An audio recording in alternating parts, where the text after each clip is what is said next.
Samara Weaving stars in the new Ryan Murphy Netflix series Hollywood. I'm Tony Ruiz of Gold Derby. And Samara, I have to imagine that when you audition for this, there has to be a certain level of confusion or secrecy about what it is you're auditioning for. Yeah. Ryan Murphy projects are notoriously tight-lipped in the initial stages. So what did you know going in, and just what did you know when you were auditioning for it? Absolutely nothing. I got some dummy sides, which mean they sent over scenes from Some Like It Hot, so they had nothing to do with what the show was going to be. But I didn't actually know that it was Ryan Murphy. I didn't know who or what was attached to it. So I think it was called like Untitled Project or something just as informative. And I went in and I sort of just winged it, really. I didn't really know what they were looking for. There weren't any sort of clues as to how I was meant to play the scene. And then it was 5 months or so later when I got a call from my manager saying, "You've booked a role on a Ryan Murphy show." And they were confused. I was confused. We thought, okay, well, we should call them back because there might be a woman waiting by the phone whose role we've just stolen or something. We need to get to the bottom of this. And alas, I had gotten the role from that, which is an amazing trust, or I can't explain. Ryan must have seen it and just, seen something that he liked. And I'm so grateful that he gave me a chance. I mean, usually with big productions like this, you normally have to audition again or do a chemistry read. But next thing I knew, I was on set. It was incredible. It was a very Hollywood story. Yeah. And what's interesting is that so you get the role, and then you start looking at the characters. So when you start looking at the character of Claire, how did you see her when you first started reading it? So I met with Ryan, who described the character to me, because he didn't give us all the scripts at once. He would give us episode 1 and then we would film, and then he'd give us episode 2 and then we would film. So we didn't really know what our arcs were going to be, but he would tell us a little bit of the story. So when he sat down with me, he said, okay, Claire's like a spider. She can be very still, and she's very watchful, and she listens to everything and is very observant. But then when she needs to sort of strike or attack, she can be very visually seen. So I liked that idea. And actually, if you watch it, when we first see Claire, she wears lots of reds, and I think there's one cardigan that's got red and black spots, which I spoke to the wardrobe department about, making her a little spidery.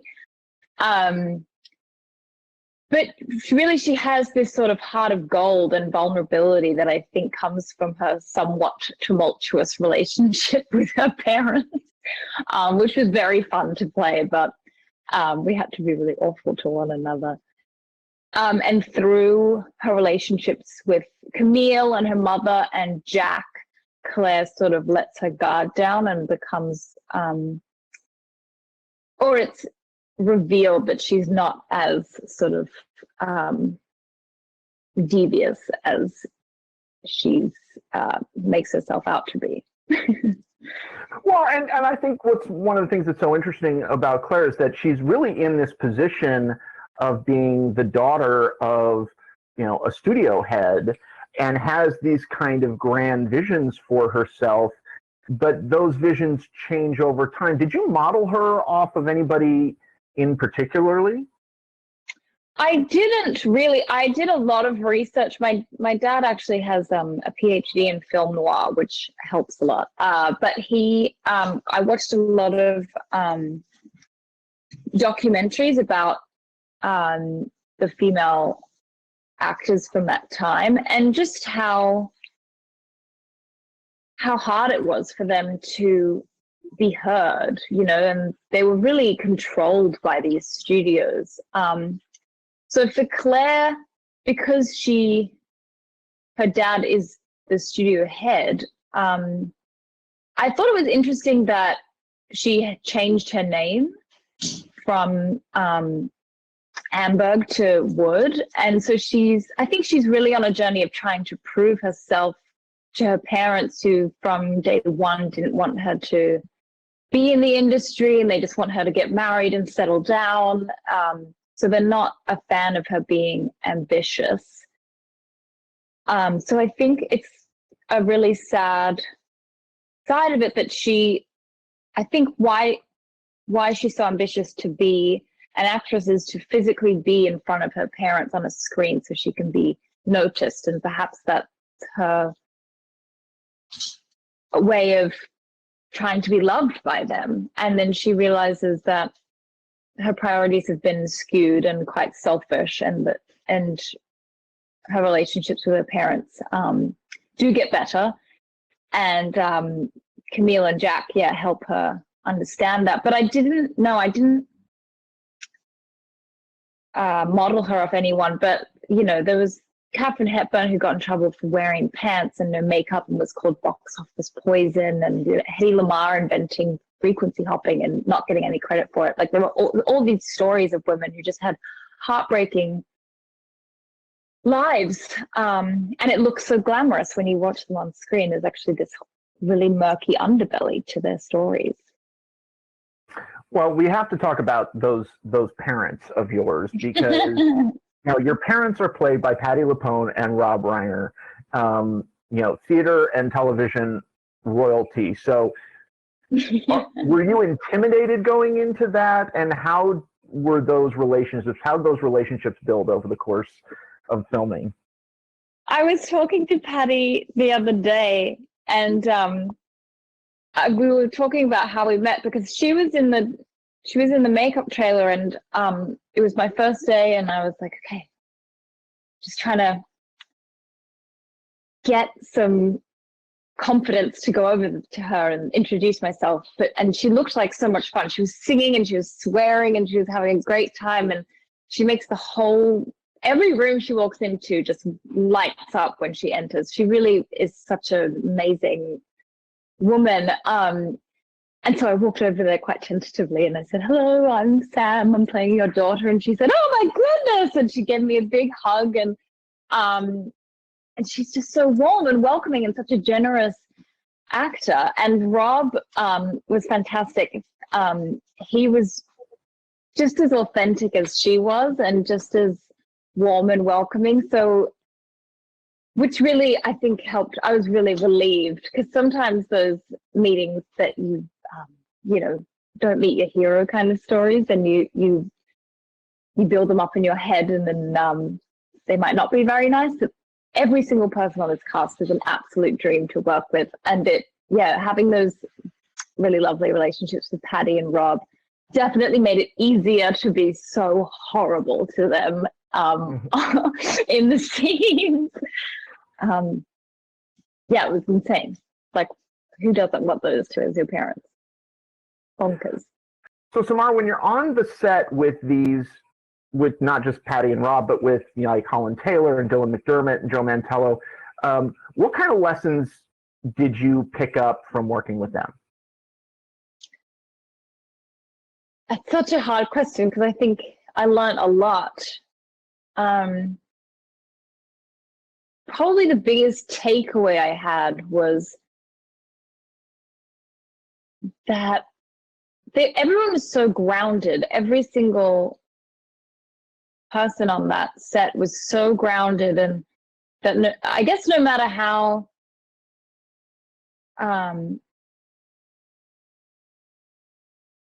long your career has been or how famous you are, that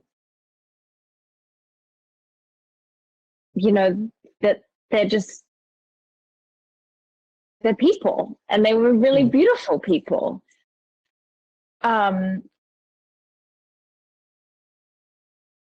it was just it's really rare to have an ensemble where every single person gets along every single day. And we all really did. And it's one of those, because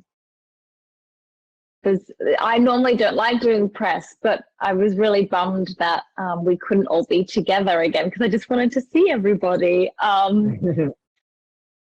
think that was my biggest takeaway. I don't know. I'm trying to think if there's something I learned. I probably need to look through my journals because it was so long ago now. But I'm sure subconsciously I was picking up lots of great tips from everybody.